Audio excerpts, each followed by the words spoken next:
उत्तरकाशी महापंचायत पर रोक लगाने वाली याचिका खारिज। उलेमा-ए-हिंद प्रमुख ने अमित शाह को लिखी चिट्ठी। पुरोला नगर क्षेत्र में 19 जून तक धारा 144 लागू। जिला प्रशासन ने कहा सख्ती से होगा पालन। सीएम ने की शांति की अपील। उत्तराखंड में लव जिहाद के बाद लैंड जिहाद पर बवाल। कांग्रेस ने बीजेपी पर लगाया भावनाएं भड़काने का आरोप। बागेश्वर में जन औषधि केंद्र बना शोपीस। मरीजों की हो रही भारी परेशानी। मार्केट में से महंगी दवाइयां खरीदने को मजबूर। रुड़की में पुलिस और बदमाशों के बीच मुठभेड़। फायरिंग में 2 बदमाशों के पैर में लगी गोली। मौके से 3 बदमाश फरार।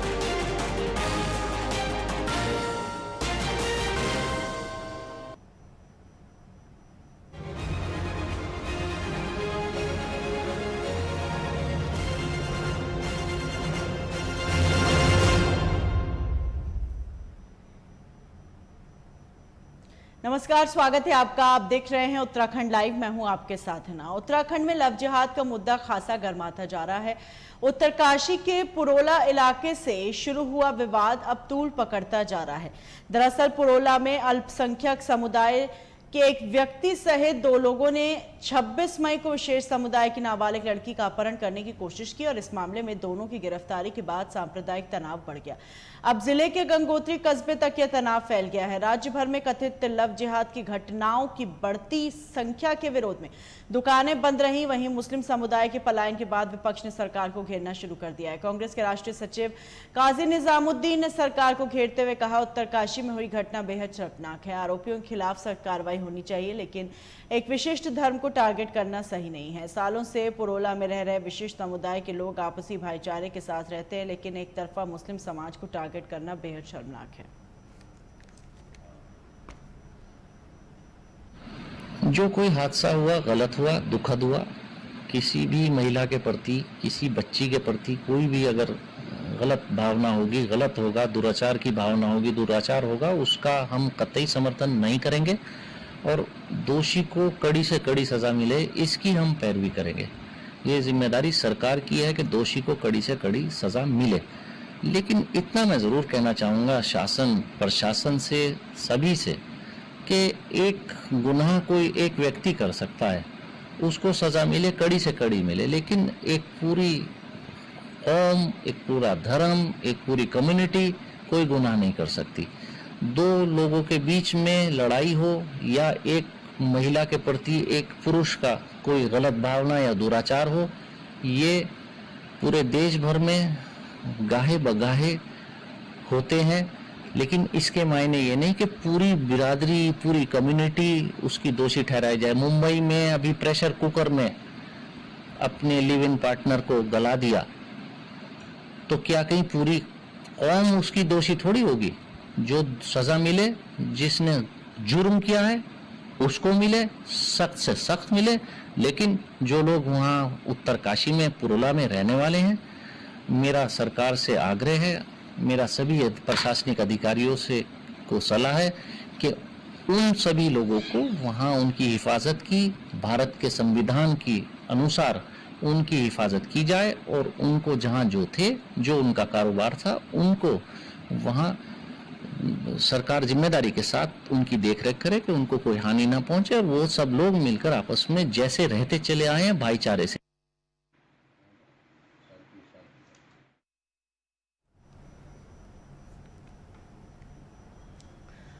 उत्तरकाशी के पुरोला में लव जिहाद के हंगामे के बीच 15 जून को महापंचायत होनी थी और इससे पहले ही पुरोला नगर क्षेत्र में जिला प्रशासन ने 14 जून से लेकर 19 जून तक धारा 144 लगा दी है। एसडीएम पुरोला देवानंद शर्मा ने धारा 144 लगाने की जानकारी दी। वहीं एडीजी लॉ एंड ऑर्डर ने कहा कि अशांति फैलाने वालों पर एनएसए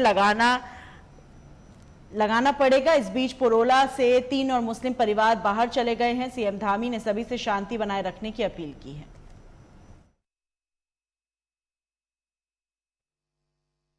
देखिए, हमने सभी लोगों से कहा है कि शांति व्यवस्था बनाए रखें, कोई भी कानून अपने हाथ में ना ले।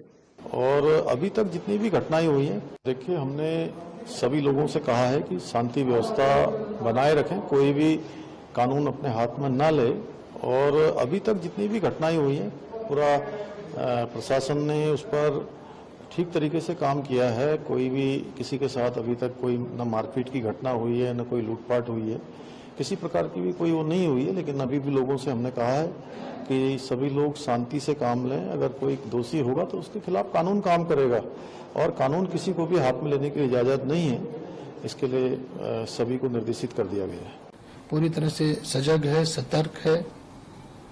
कानून व्यवस्था बनाए रखने हेतु जो भी आवश्यक कदम होते हैं वो सब उठाए जा रहे हैं। किसी को भी शांति भंग करने की इजाजत नहीं दी जाएगी। मेरी सभी पक्षों से अपील है कि कृपया करके शांति बनाए रखने में हमारा सहयोग करें। किसी को भी कानून तोड़ने की इजाजत नहीं दी जाएगी। सर लगाई है, अनुमति नहीं दी है सर, लेकिन कुछ संगठन सर आमदा है करने के लिए सर, उनको किस तरीके से प्रशासन देखता है सर और कार्रवाई? जैसा मैंने कहा कि शांति बनाए रखने हेतु जो भी आवश्यक कदम है सब प्रशासन द्वारा उठाए जा रहे हैं और जो फिर उनका उल्लंघन करेगा किसी भी कानून का तो उसके विरुद्ध कार्रवाई की जाएगी।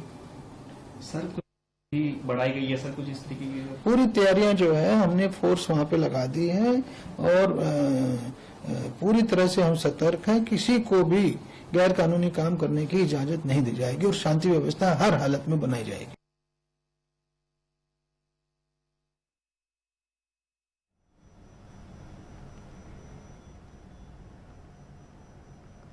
डोईवाला में आए दिन लव जिहाद के मामले सामने आ रहे हैं। ताजा मामला डोईवाला कोतवाली क्षेत्र के अंतर्गत केशवपुरी बस्ती का है।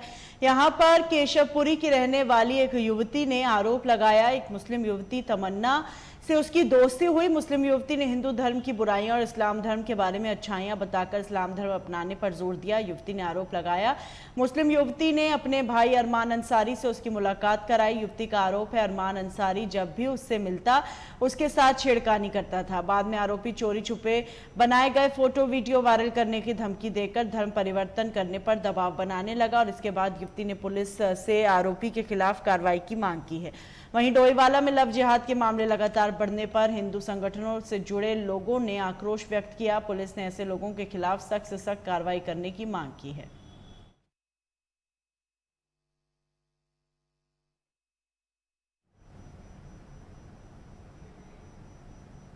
मोदी सरकार के 9 साल पूरे होने पर भारतीय जनता पार्टी पूरे देश में महाजनसंपर्क अभियान चला रही है और इसके तहत सरकार की नीतियों को जनता तक पहुंचाने का कार्य किया जा रहा है, जिससे आगामी 2024 के लोकसभा चुनाव में एक बार फिर से भारतीय जनता पार्टी पूर्ण बहुमत की सरकार बनाने जा सके। वहीं हरिद्वार पहुंची भारतीय जनता पार्टी के अनुसूचित मोर्चा की राष्ट्रीय मंत्री डॉक्टर स्वराज विद्वान ने सरकार की उपलब्धियों के बारे में बताया और उत्तराखंड के मुख्यमंत्री पुष्कर सिंह धामी द्वारा किए जा रहे कार्यों की सराहना की। प्रत्येक व्यक्ति की समस्या को सरकार तक पहुंचाना है। महाजन संपर्क अभियान के तहत हमारे विभिन्न कार्यक्रम हो रहे हैं और वास्तव में आज यदि भारतीय जनता पार्टी इस देश में नहीं होती तो ये देश आज भ्रष्टाचार की दलदल में डूब गया होता। आज भारतीय जनता पार्टी की पारदर्शी सरकार केंद्र में और राज्य में दोनों जगह पर है। डबल इंजन की सरकार चल रही है, विकास की रफ्तार चल रही है, चारों तरफ रोडों का जाल बिछा हुआ है और विभिन्न प्रकार के चाहे रोजगार, पर्यटन, स्वरोजगार इसके लिए कार्य हो रहा है। आज हमारे मुख्यमंत्री आदरणीय धामी जी भी सख्त नकल कानून उन्होंने बनाया है। महिलाओं को 30% क्षैतिज आरक्षण दिया है, आंदोलनकारियों को 10% आरक्षण दिया है और विभिन्न योजनाएं चला करके वो दिन रात पब्लिक के बीच में मेहनत कर रहे हैं। और आदरणीय नरेंद्र मोदी जी ने जो केदारनाथ में जब वो केदारनाथ की कायाकल्प करने आए, केदारनाथ में जो उन्होंने कहा कि अगला दशक उत्तराखंड का होगा, उस वाक्य को चरितार्थ करने के लिए दिन रात मेहनत कर रहे हैं। और हम सब लोग भारतीय जनता पार्टी के कार्यकर्ता जनता से जुड़ करके जनता के कार्य कर रहे हैं और 2024 में भी और स्थानीय निकाय के चुनाव में भी हम लोग प्रचंड बहुमत में आने वाले हैं, यही मुझे कहना है। ये है जीवन ज्योति योजना।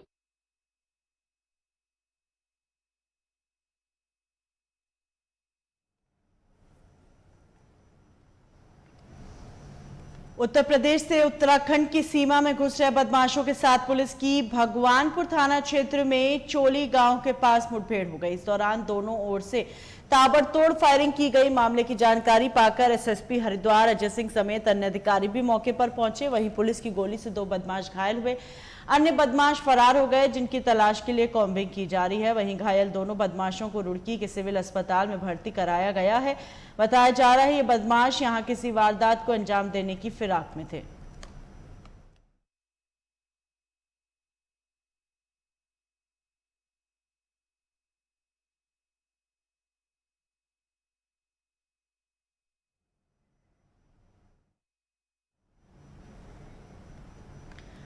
इन दिनों रुड़की के मंगलौर क्षेत्र में बढ़ती चोरी की घटनाओं ने पुलिस प्रशासन पर सवालिया निशान खड़े कर दिए। मंगलौर क्षेत्र के अशोकापुरम कॉलोनी में दिन दहाड़े घर का ताला तोड़कर लाखों रुपए चोरी की घटना को अंजाम दे दिया गया। पीड़ित महिला ने बताया वो सुबह 11 बजे के आसपास घर में ताला लगाकर पड़ोस में गई हुई थी और जब घर वापस आकर देखा तो सामान बिखरा पड़ा था।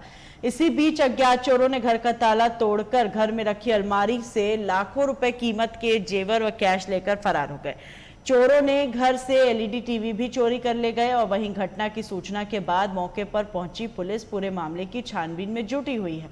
पुलिस का कहना है चोरी की घटना के लिए टीम को भेज दिया गया है और आसपास के सीसीटीवी फुटेज से घटना की जांच की जा रही है। 11 बजे मैं यहाँ से गई, पीछे तक ही गई थी घर के बाहर।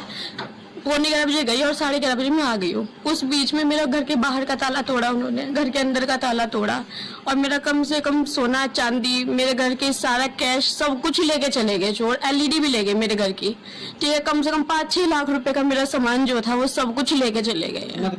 25,000 रुपए थे। सुबह की, आज सुबह की 11 बजे से 11:30 बजे के बीच की घटना है ये सारी अशोकापुरम कॉलोनी है, गोदावरी होटल के पास में, दिल्ली रोड पे। और इसमें जो है हमारी कॉलोनी में ही है, पड़ोसी है हमारे। सुनैना महिला है ये और इसके घर वाले का नाम बब्बू है, बब्बू शर्मा। तो ये जो है थोड़ी देर के लिए पड़ोस की कॉलोनी में गई हुई थी। 11 बजे के आसपास की घटना है दिन की।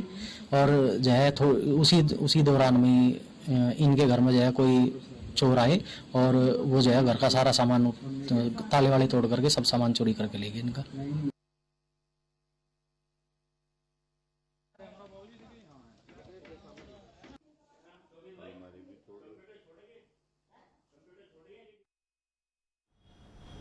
बागेश्वर जिला अस्पताल परिसर में साल 2019 में जन औषधि केंद्र खुला था। हालांकि तब से लेकर अब तक लोगों को केंद्र से बेहतर सुविधा का इंतजार बना हुआ है।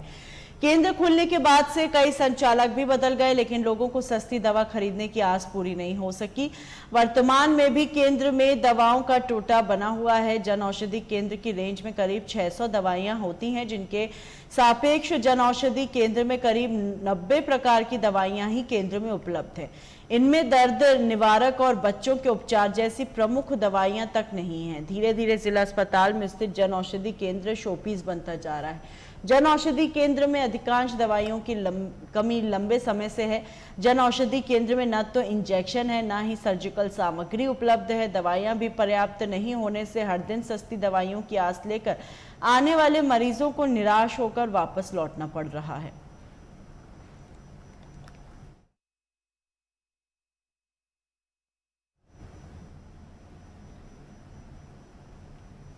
उत्तराखंड में सूरज की तपिश ने लोगों के पसीने छुड़ा दिए हैं। प्रदेश के मैदानी क्षेत्रों में भीषण गर्मी का दौर जारी है। तापमान में लगातार बढ़ोतरी दर्ज की जा रही।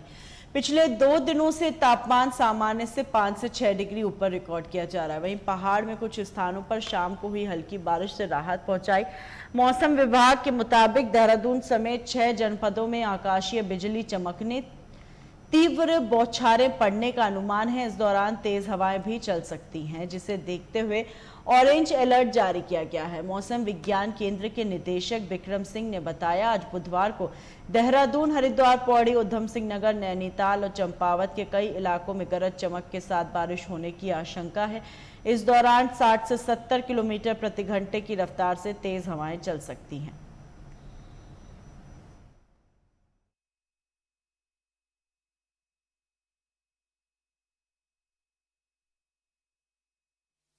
तारीख को और 15 तारीख को बात करें तो इसमें एक्टिविटी बढ़ने वाली। 15 तारीख को आप देखेंगे कि अनेक जगहों में रेन थंडरस्टॉर्म एक्टिविटी प्रदेश में देखने को मिलेगी। और उसके साथ साथ जो झक्कड़ है या स्क्वाल जिसको बोलते हैं, जिसकी गति की जो है 60 से 70 किलोमीटर प्रति घंटा और गस्टिंग में वो जो है 80 किलोमीटर प्रति घंटा तक भी जा सकती है। कल को है विशेषकर जो हमारे मैदानी क्षेत्र के जो डिस्ट्रिक्ट हैं, जिसमें हरिद्वार, उधम सिंह नगर या फिर उनसे जो लगे हुए डिस्ट्रिक्ट है देहरादून, पौड़ी या इसी तरह जो आपका नैनीताल और चंपावत डिस्ट्रिक्ट है, तो इनमें आप देखेंगे कि कहीं कहीं पर 14 तारीख को जो स्क्वाल है उसकी गति जो है 60 से 70 किलोमीटर प्रति घंटा और गस्टिंग में वो करीब करीब जो है 80 किलोमीटर प्रति घंटा तक भी जा सकती है। तो ऐसे स्ट्रॉन्ग विंड की वजह से आप देखते हैं कि कहीं ना कहीं जो पेड़ गिरना, इस तरह की जो चीज़ें वो देखने को मिलती है। और साथ ही आप देखते हैं जो कच्चा हाउसेस उनको कुछ डैमेज हो सकता है इतना विंड स्पीड में, या फिर जो लूज ऑब्जेक्ट्स है वो भी फ्लाई कर जाते हैं। तो ऐसे में यही है कि जब इस तरह की एक्टिविटी मिल रही है थंडरस्टॉर्म की और स्क्वाल की, तो उस समय लोगों को चाहिए कि वो जो है सुरक्षित जगह पे इंतजार करें जब तक कि ये एक्टिविटी आधा एक घंटा किसी लोकेशन पे चलती है, ख़त्म ना हो जाए। तो इसका ध्यान रखेंगे तो फिर कोई दिक्कत वाली बात उसमें होगी नहीं। तो कल शाम में, आफ्टरनून में, इवनिंग में ये चीज़ें जो है देखने को मिलेगी। जब आप 15 तारीख को जाते हैं तो 15 को थोड़ी हालांकि एक्टिविटी थोड़ी कम हो जाएंगी, लेकिन उस दिन भी संभावना है कि जो स्क्वाल है मैदानी क्षेत्र वाले हमारे डिस्ट्रिक्ट उत्तराखंड के या उससे लगे हुए जो है जो डिस्ट्रिक्ट्स है, तो उनमें कहीं कहीं पर 50 से 60 किलोमीटर प्रति घंटा, गस्टिंग में 70 किलोमीटर प्रति घंटा तक की जो है जो विंड स्पीड है वो कहीं कहीं पर देखने को मिलेगी। जहाँ तक पहाड़ों में बात करें, कल 14 को भी और 15 को भी, तो जो थंडरस्टॉर्म है, लाइटनिंग है या इसके साथ कहीं कहीं पर जो तेज बौछार है, तो ऐसी चीज़ें वो देखने को मिलेंगी।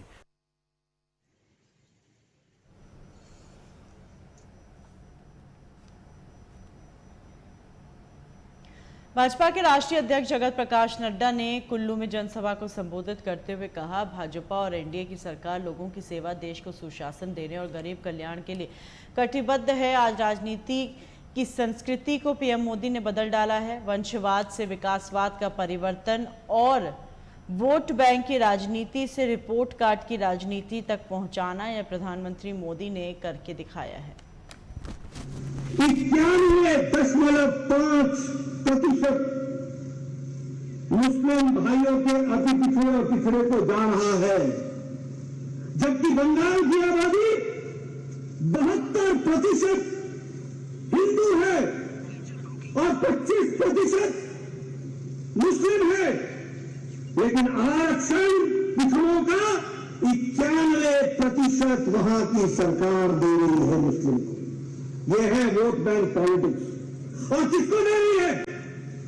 बांग्लादेशी घुसपैठ किसको दे रही है? रोहिंग्या। ये देश के साथ समझौता। राजस्थान में 7 जिले हैं, 7 जिले। मैं पिछड़ा आयोग की रिपोर्ट आपके सामने रख रहा हूं। 7 जिले हैं जो ट्राइबल हैं। इन 7 जिलों में पिछड़ा को कोई भी रिजर्वेशन नहीं है। पंजाब में 25%, ये आम आदमी पार्टी जो बहुत बोलती है, ये 25% वहां पर अब पिछड़ा के लिए रिजर्वेशन है। वहां सिर्फ 12% लोगों को रिजर्वेशन मिल रहा है, 13% को नहीं मिल रहा है। ये पंजाब की स्थिति। ये बिहार जो जातिगत आधार पर जनगणना की बात कहते हैं, वहां पिछड़ा आयोग में क्रीमी लेयर से वो छोड़कर और किसी को प्रमाण पत्र नहीं दिए जा रहे। मित्रों, ये वोट बैंक पॉलिटिक्स से निकालकर मोदी जी का नारा लेकर के हम चले, सबका साथ, सबका विकास, सबका विश्वास, सबका प्रयास, सबको साथ लेकर के चलने का वादा भरा तो हमने किया। मित्रों, इसलिए जब हम इन सारी बातों की चर्चा करते हैं तो चर्चा करें तो हमको गहराई से समझना चाहिए। याद करो 2014 से पहले का भारत। रिमेंबर बिफोर 2014, भ्रष्ट भारत, भ्रष्टाचार से युक्त भारत, फैसले न लेने वाला भारत, विकास को लटकाने या अटकाने या भटकाने का काम करने वाला भारत। भारत का डिफेंस मिनिस्टर और 2014 से पहले बोलता है कि बॉर्डर में सड़क हम इसलिए नहीं बना रहे हैं क्योंकि बॉर्डर में सड़क बन जाएगा तो दुश्मनों को सुविधा हो जाएगी। ये भारत का डिफेंस मिनिस्टर बोल रहा है। नई सड़क बनाना भी हमारी स्ट्रैटेजी है। ऐसा भारत। और आज 2014 के बाद दमदार सरकार, मजबूत सरकार, निर्णय लेने वाली सरकार और देश को आगे बढ़ाने वाली सरकार मोदी जी के नेतृत्व में चली। इस बात को भी हमको ध्यान में रखना चाहिए। इसलिए मित्रों, हम ये कह सकते हैं 2000 पहले का और 2014 के पहले का और 2014 के बाद का भारत कैसा बन गया है। जब हम इन सारी चीजों की बात करते हैं, मैं बहुत दूर नहीं जाऊंगा, लेकिन अभी 20 दिन पहले हमारे प्रधानमंत्री जी जापान, ऑस्ट्रेलिया और पपुआ न्यू गिनी 3 देशों का दौरा करके आए। जापान में अमेरिका का प्रेसिडेंट जो बाइडेन मिलता है और मोदी जी को कहता है हम आपका ऑटोग्राफ चाहते हैं। कभी भारत ने सोचा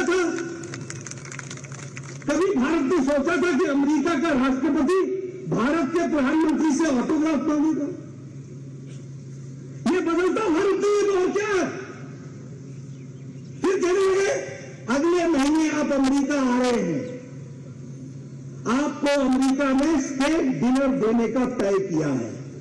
अमेरिका ने 2-3 लोगों को ही आज तक स्टेट डिनर दिया है और प्रधानमंत्री मोदी जी को जून 22 को उन्होंने बुलाया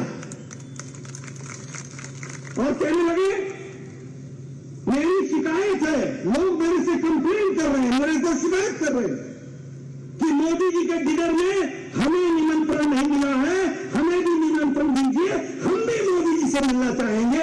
ये बदलता भारत आज आकर के खड़ा हुआ है। आपने देखा उस समय तस्वीर